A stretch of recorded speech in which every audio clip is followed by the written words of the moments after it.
In this video, I'm going to show you 5 essential sounds that every producer should know how to make. These sounds are not only the most versatile sounds you'll use, but they are excellent building block sounds. So just learning how to make these sounds will open your horizon to being able to make any other sound that you would like. And the synth I'm going to use in this video is called XFER Serum, but you can use any synth of your choice to make these sounds. They're very simple, and any stock or third-party synth can pull them off. Let's go ahead and jump into this. This first sound is the Sawtooth Tight Pad. So what I'm going to do is just initialize the preset. We're going to keep the default sawtooth wave on oscillator A. Now to create this warm tight pad, we're just going to turn on the filter. And the style filter here is what gives all the character to this sound. So I'm going to pick a tighter filter, and then we get our warm tight pad.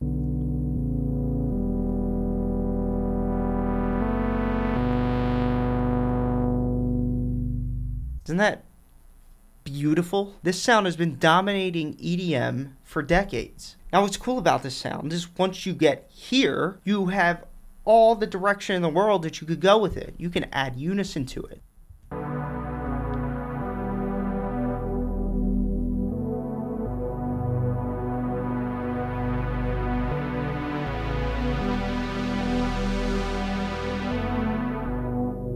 Also notice how adding unison to sounds makes them wider. Another character-defining parameter in synthesis is the type of sound wave that you have in your oscillator.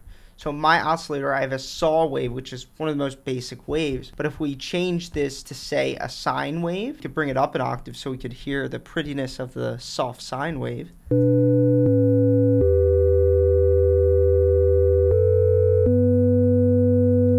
It's the prettiest wave. That and the saw wave, I think they're my 2 favorite waves.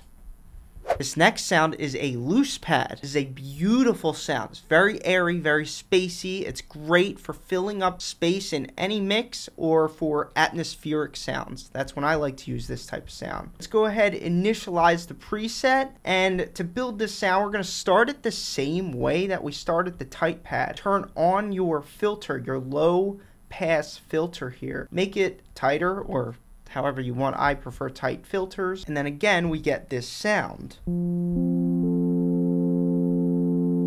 The loose pad behaves differently on its release. If we go to envelope 1, which is the amp envelope, we can increase the release knob. And what this means is that when we release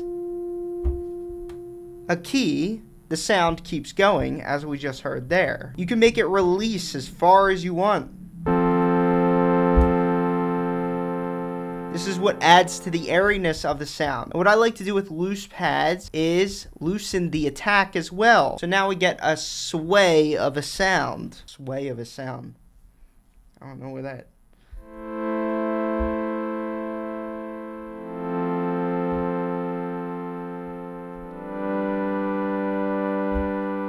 already know where this is going. Now here's what's gorgeous about this sound is if you go to the effects tab and you turn on the reverb and give yourself like a long reverb, is now we have this gorgeous atmospheric swimming sound. I'm going to put the reverb kind of like too high. Add a little bit of Valhalla Shimmer, which is just another type of reverb. I always add more than one reverb to these pad sounds because atmospheric sounds, you have no limit to how airy you want to make them. Listen to this sound.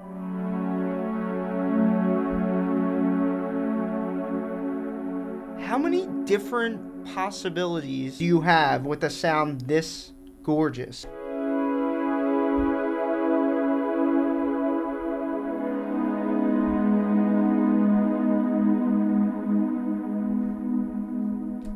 Now this one, like its tight pad counterpart, we can stuff it with unison and change the character of the sound.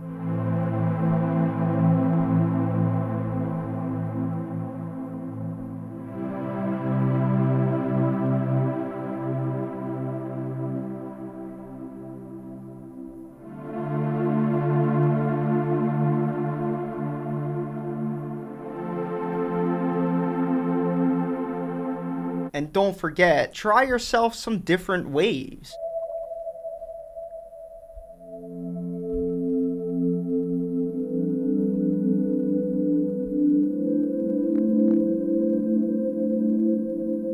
The sky's the limit with a loose pad. Here's the next essential sound. This is my favorite sound of all time. I use it in most videos, and it's called the Synth Pluck. You can use this sound as a lead, chords, bass, atmosphere, art melody. It's super versatile. I have a rhythmic set of chords here to help trigger the sound while I'm making it. We're going to initialize the preset, and I'm going to leave this default sawtooth wave on the first oscillator as I did with the other sounds. I'm going to grab envelope 2 and drag and drop it onto this cutoff knob here. Make sure we turn on the filter, and I'm going to make the filter tight. I like a tighter filter. And then this blue line is telling the synth to turn the knob either left or right, but I only wanted to turn it to the right, so I'm going to hold shift and option and click it. And then I'm going to turn this all the way down and pull this blue line back here. Then we have one more move. We're going to turn the sustain all the way down, and this is what creates the pluck sound.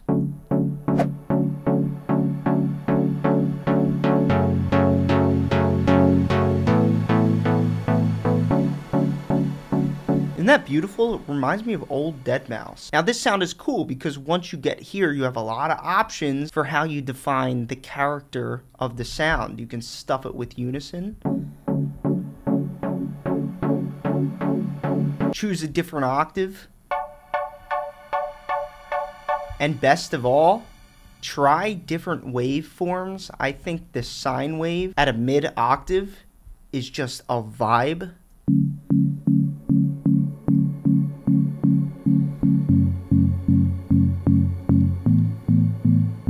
Up an octave gets a little cheery as well.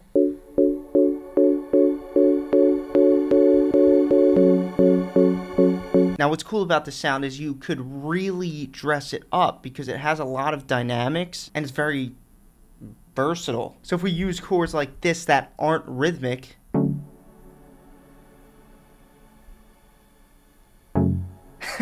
you can fill in all that space with pretty effects. So if we grab an echo and a lot of reverb,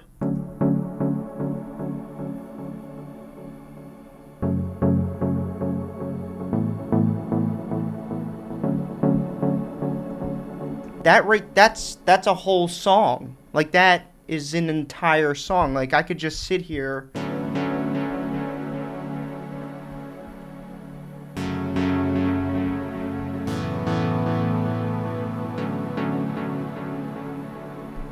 like, yeah. Mind you, by default, the sound sounds like this.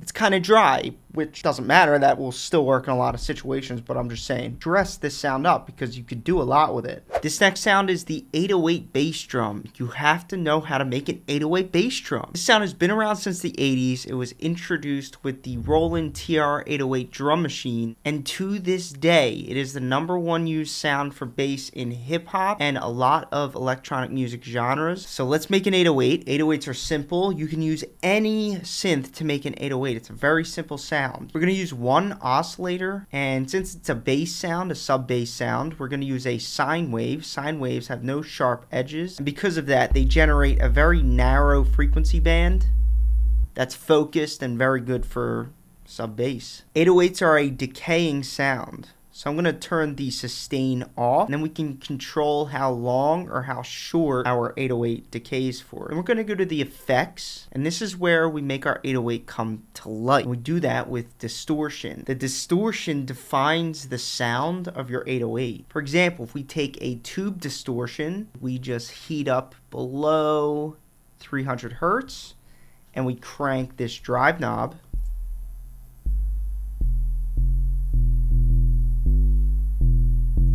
Can hear that 808 come to life. And now every different type of distortion is going to sound different.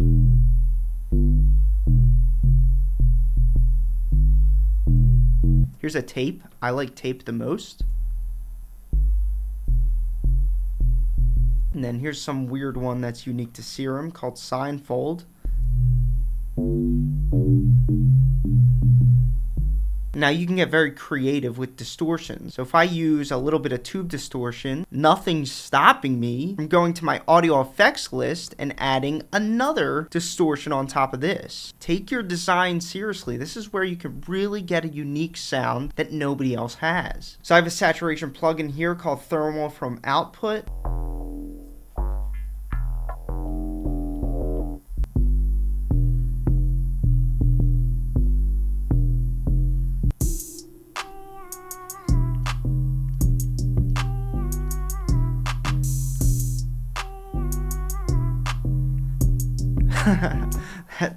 That is a twerker. So with your 808s, just start with a clean sine wave and then mix and match different saturation and distortion plugins to come up with some really unique results. This final sound is another one of my favorite sounds, and it's super versatile. You can use it for anything, a lead, chords, bass, and it's excellent for idea generation. And it's very moody too. So I have some 7th chords laid out here to help me make the sound. Let's go ahead and initialize the preset. I'm gonna pick a fancy saw wave. It's called MB Saw. Turn on the filter, and I'm gonna pull this cutoff all the way down to the left. I'm also gonna tighten the filter up. You guys know I like tight filters by now. I'm gonna go to envelope 2. It's an empty envelope, and I'm gonna drag and drop it over the cutoff knob. So when we press play, we get this sound. Now this sound is like a hybrid between the Pluck and the pad that we made earlier, the tight pad. So we're gonna pull this sustain down, but not all the way. What this will do is it'll preserve a little bit of that transient, that attack, and that decaying feeling.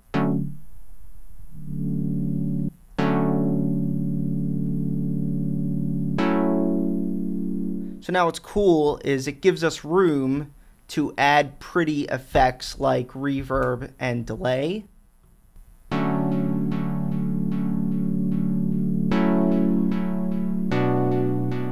And you can get so creative with how you present the sound. Watch what happens when we loosen the attack. Ooh.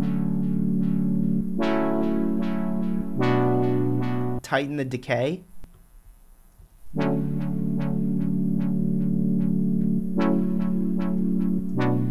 And then don't forget to stuff this with unison and then detune it down to like this point. Beautiful.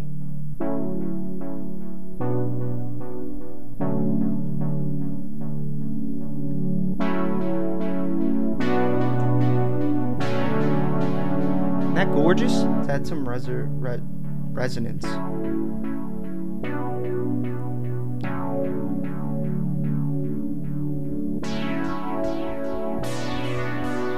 You can use that sound for anything, lead, chords, atmosphere. That's my list of essential sounds that I think every electronic and pop producer should know how to make. Even if you're not big with those genres, I still think these are versatile and you can build off of them and make them work for any genre across the board. But anyway, that's a tutorial for you guys. I hope you enjoyed this video. If you would like to learn more about sound design and songwriting, make sure to check out my course in the description below this video. For a very limited time only, my course comes with bonus access to my inner circle where you can stay in touch with me, ask me questions, and send me your music for feedback. If that sounds like something of interest to you, like I said, there's a link at the top of the description below, and I will see you in there. And as always, stay tuned for the next video.